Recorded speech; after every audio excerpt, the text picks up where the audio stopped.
Avant cet épisode, j'aimerais vous parler de Wise. Si vous suivez Courir Mieux depuis plusieurs mois, vous savez que ma collaboration avec cette marque ancienne n'est pas nouvelle. Utilisateur de leurs produits depuis longtemps et à travers de nombreuses aventures comme ma traversée des 7 merveilles de Chartreuse, j'ai aujourd'hui le plaisir de vous en parler en tant que partenaire de cet épisode. Depuis 2019, Wise m'impressionne par leurs engagements écologiques forts et leur circuit de production court entre France, Italie et Portugal, tout ça sans le moindre compromis sur la technicité de leurs produits qui atteint toujours des sommets. J'adore par exemple leur veste imperméable Black Shell 3 qui me protège en montagne quand les conditions se dégradent et leur short Sherpa Max dont le portage me permet d'emmener tout ce dont j'ai besoin durant mes trails. Je vous invite à parcourir leurs produits sur le site wisetrailrunning.com, vous ne serez pas déçus. Allez, place à l'épisode. Bonjour à tous, j'espère que vous allez bien, je suis ravi de vous retrouver pour un nouvel épisode. Ces dernières années, une thématique longtemps relayée au second plan a pris de l'importance dans la littérature scientifique. L'entraînement au féminin. Encore aujourd'hui, l'entraînement d'une athlète féminine est rarement approché drastiquement différemment de l'entraînement pour un athlète masculin. À tort ou à raison, la réponse est difficile, tant le manque de preuves robustes est grand. Pourtant, le bon sens nous laisse quand même penser que certaines spécificités sont à considérer. En trail et en ultra-trail, une découverte passionnante a été publiée récemment. À mesure que la distance de course augmente, l'écart entre les performances des femmes et des hommes diminue jusqu'à disparaître voire s'inverser sur les formats très longs. Dans cet épisode, je vous propose une première discussion de ce constat. Et pour aller plus loin que celui-ci, je vous vulgarise également une revue de littérature récente et passionnante sur les forces et les faiblesses, entre guillemets par défaut, des hommes et des femmes pour mieux comprendre les différences majeures qui existent en endurance entre les sexes. Bien qu'évidemment incomplet, ce Scientific Day pose les premiers jalons des discussions sur les besoins potentiellement divergents des coureuses et des coureurs. Allez, c'est parti pour l'épisode d'aujourd'hui, endurante par nature. Avant de rentrer dans les détails de cet épisode, je voulais préciser certaines choses. Tout d'abord, je suis un homme et je réalise cet épisode sur les différences hommes-femmes en trail. Certaines et certains pourraient y voir un traitement d'un sujet qui ne me concerne pas. D'autres pourront y voir mon travail habituel de vulgarisateur qui résume et rend accessible des thématiques de recherche, quelles qu'elles soient. Je laisse chacun et chacune décider de la position que vous m'attribuez et poursuivre ou non l'écoute de cet épisode. De plus, je parle de différences hommes-femmes et non de différences femmes-hommes. On pourrait en effet prendre les sportives comme référentiel et y comparer les hommes. Ce serait tout aussi pertinent.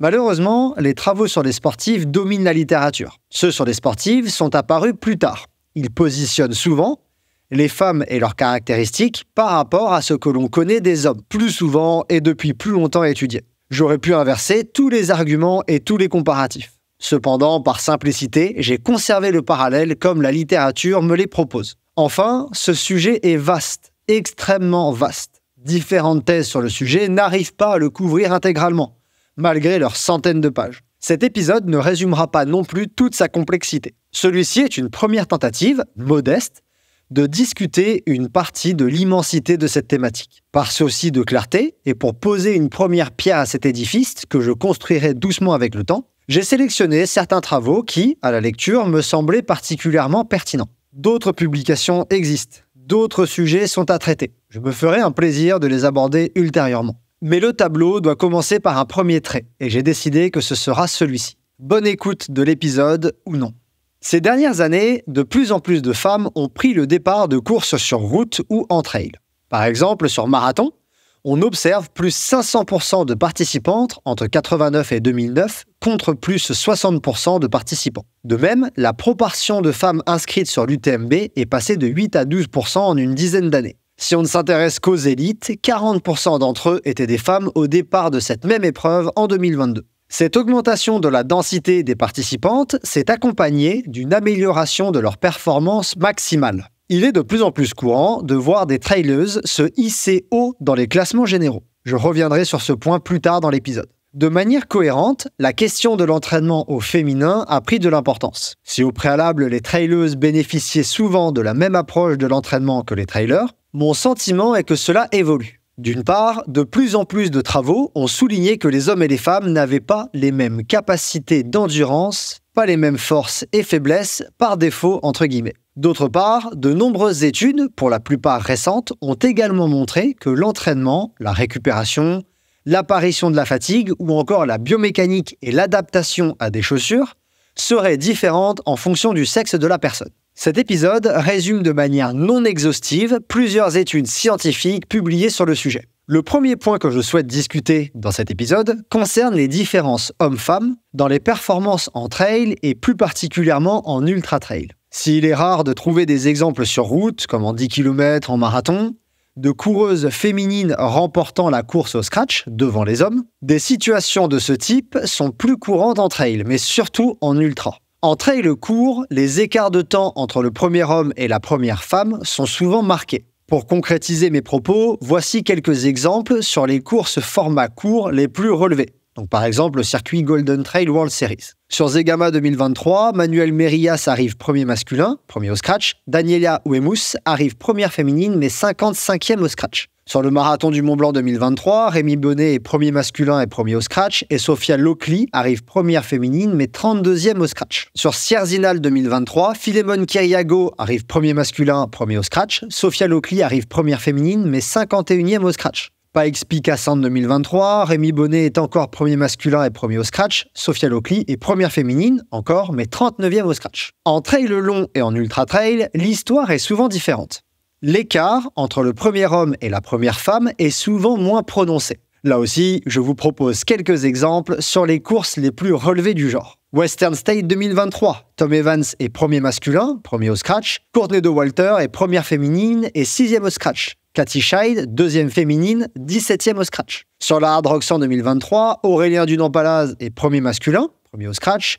Encore Courtney est première féminine et 4e au scratch. Sur l'UTMB 2023, Jim Walmsley est premier masculin, premier au scratch. Courtney Dauwalter est première féminine, 25e au scratch. Sur la Diag des Fous, Aurélien Dunant-Palaz est premier masculin, premier au scratch. Katy Scheid est première féminine, 13e au scratch. De plus, il est arrivé plusieurs fois qu'une coureuse féminine remporte la course au scratch, c'est-à-dire qu'une femme se trouve sur le podium en haut, tout coureur confondu. Cela a surtout été le cas sur des formats extrêmement longs.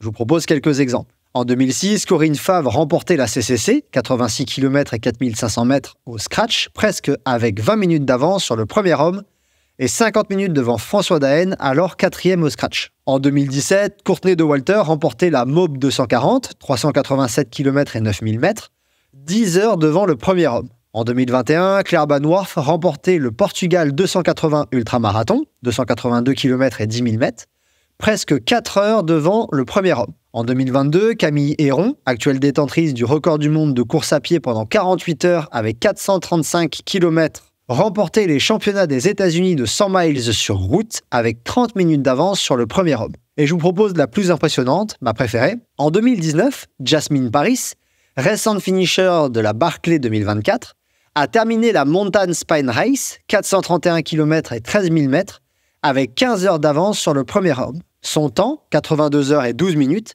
a été réalisé alors qu'elle allaitait son enfant au rare ravitaillement de la course. Elle détient le record de course, tous sexes confondus. L'augmentation du nombre de femmes au départ des courses et l'amélioration de leur temps au fil des années a amené des chercheurs à se questionner sur les capacités d'endurance des femmes. Une possibilité que ces observations soulèvent est que les femmes seraient plus endurantes que les hommes. En 1992, une équipe de recherche publiait même dans Nature, un des journaux scientifiques les plus prestigieux, une étude mettant en avant qu'avec le rythme de progression des performances féminines en marathon, les femmes devraient battre les hommes sur cette distance d'ici les années 2000, si le rythme de progression se maintenait linéairement. Néanmoins, on sait tous que ce n'a pas été le cas. En 2023, une étude de grande qualité a exploré cette question en trail plus spécifiquement, avec des données réelles. Je vous propose de commencer avec celle-ci. La première étude à laquelle nous allons nous intéresser est donc celle de Lema et al. En 2023.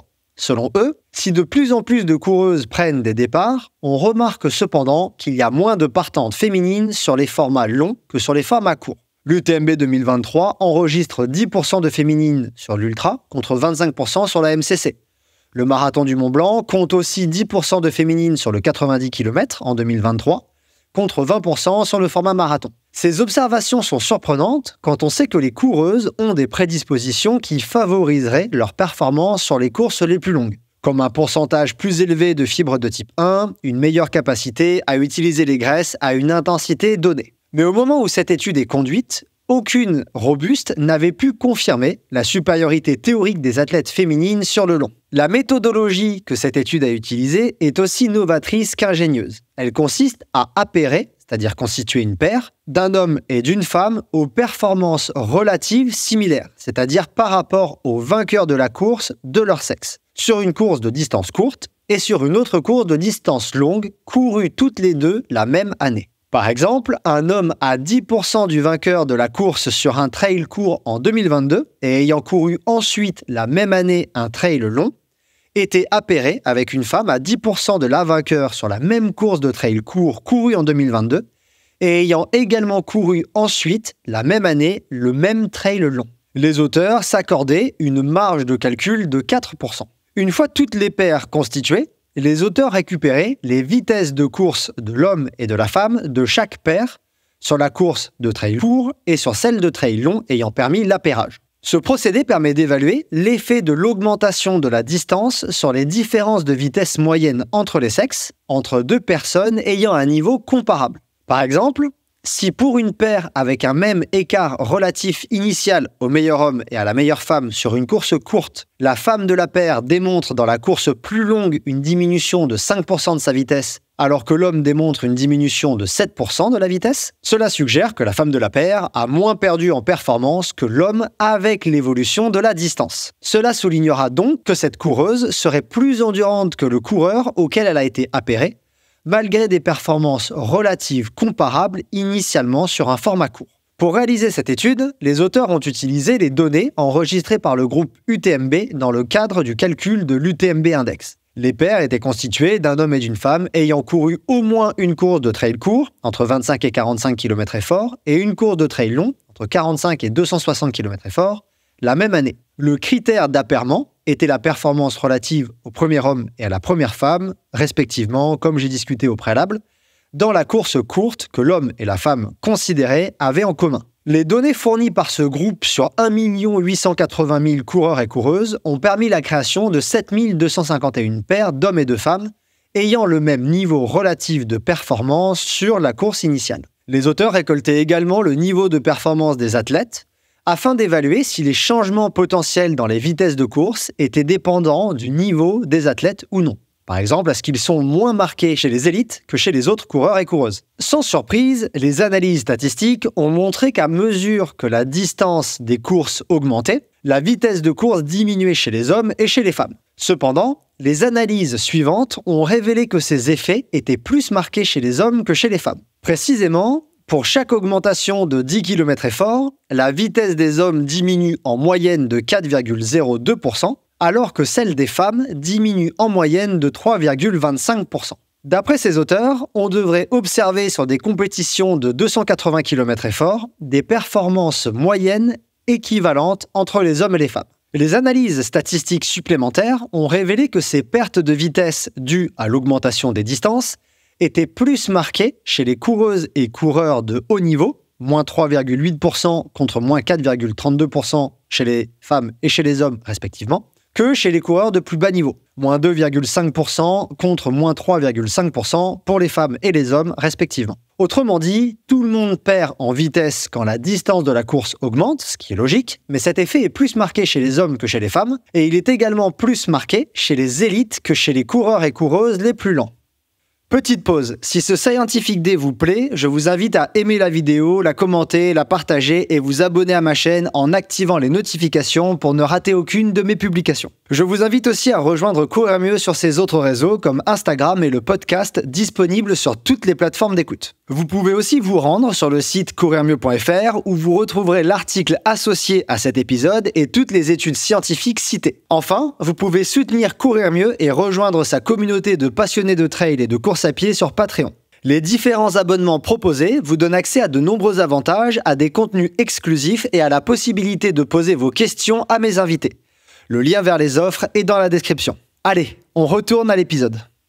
Personnellement, je trouve ces résultats passionnants. La méthodologie utilisée est extrêmement bien pensée et dépasse de nombreuses limites. Nous en reparlerons dans la partie 2 avec mon invité, co-auteur de la publication. Néanmoins, certains travaux dans la littérature laissaient déjà présager cette conclusion. Par exemple, en 2015, Temesi et al. Ont publié une étude sur 20 sujets, 10 hommes et 10 femmes. 3 jours avant l'UTMB 2012 et 1 heure après leur arrivée, ces personnes réalisaient un protocole mesurant la fatigue neuromusculaire des membres inférieurs. Précisément, ces auteurs s'intéressaient à la fatigue des extenseurs du genou, c'est-à-dire les quadriceps, et des fléchisseurs plantaires, c'est-à-dire vulgairement les mollets. Les analyses ont révélé qu'après un ultra-trail, donc l'UTMB 2012, et comparativement aux hommes, les femmes démontraient moins de perte de force dans les quadriceps et moins de fatigue au niveau des fléchisseurs plantaires. Mais dans la performance à pied et en trail, les différences entre les hommes et les femmes peuvent s'expliquer par de nombreux autres paramètres. C'est en tout cas ce qu'ont voulu discuter Besson et collaborateurs en 2022.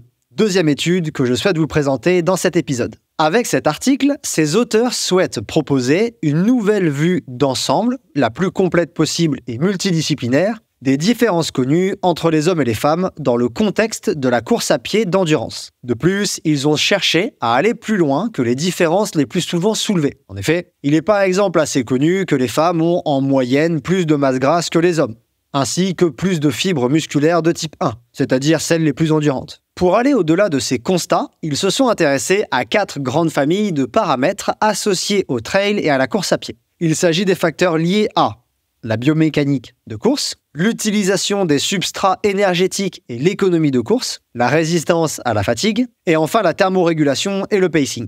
Tout d'abord, concernant les paramètres biomécaniques de la course à pied, certaines différences ressortent. En moyenne, les coureuses présentent un temps de contact au sol plus court, un temps de vol plus long, une longueur de foulée plus courte et une fréquence de foulée plus élevée que les coureurs. Cependant, ces différences seraient surtout présentes à des vitesses égales à 16 km/h ou plus. Elles s'amoindriraient, voire disparaîtraient à des allures plus basses, par exemple entre 10 et 14 km/h. Seul le temps de contact au sol serait toujours différent entre les hommes et les femmes.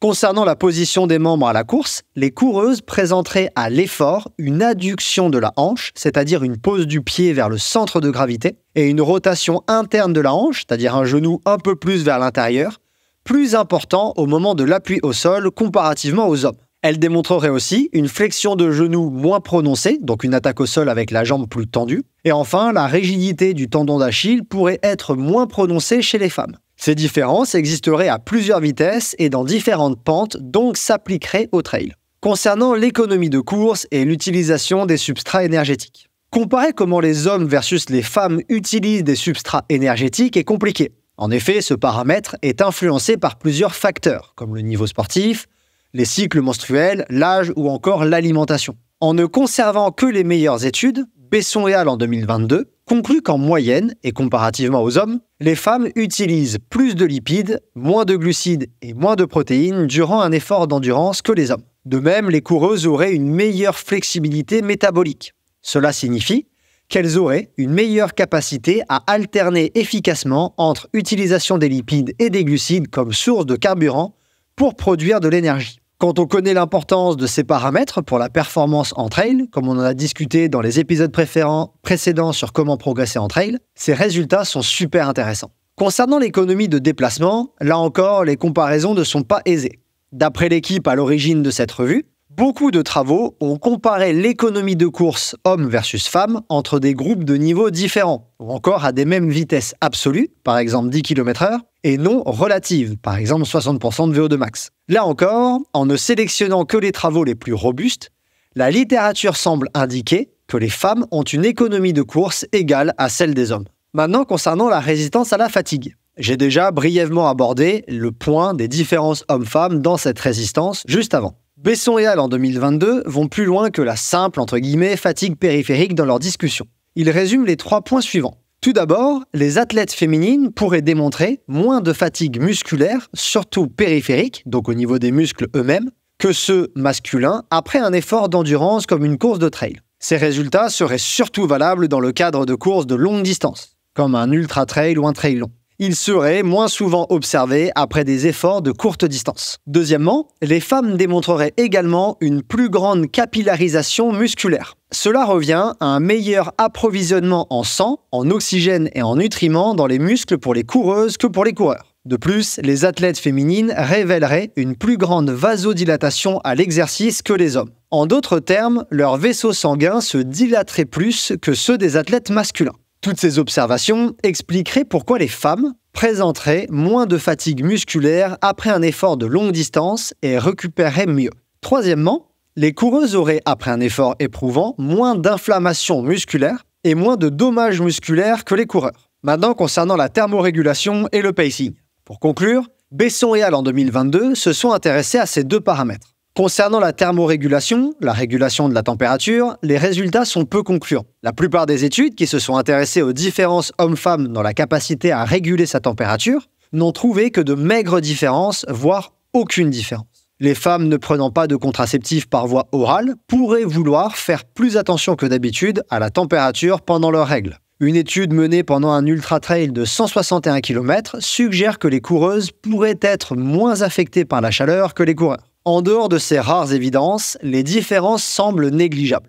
Concernant le pacing, les divergences sont plus marquées. Plusieurs études, dont certaines incluant de nombreux participants et participantes, ont montré que les femmes ont en moyenne une meilleure gestion de leur allure, c'est-à-dire plus lisse que les hommes. Cela a été observé en marathon, en semi-marathon et sur des distances plus courtes. De plus, ces résultats ont été retrouvés chez des athlètes débutants et élites. Les résultats en trail et en ultra-trail sont encore rares. Les données disponibles ne me permettent pas de conclure à ce jour pour ces pratiques. En conclusion, la question des différences hommes-femmes en endurance, comme en trail, est vaste. Elle soulève énormément de sous-questions aussi passionnantes les unes que les autres. Cet épisode n'est qu'un prémisse sur la thématique, une première façon de traiter le sujet. Il n'est évidemment pas exhaustif et ne comprend que des résultats que j'ai trouvés intéressants à vous partager dans un premier temps. Tout d'abord, les données dont nous disposons montrent que les coureuses sont de plus en plus nombreuses. En trail, les formats longs et les ultra-trails comptent toujours moins de femmes que les formats courts.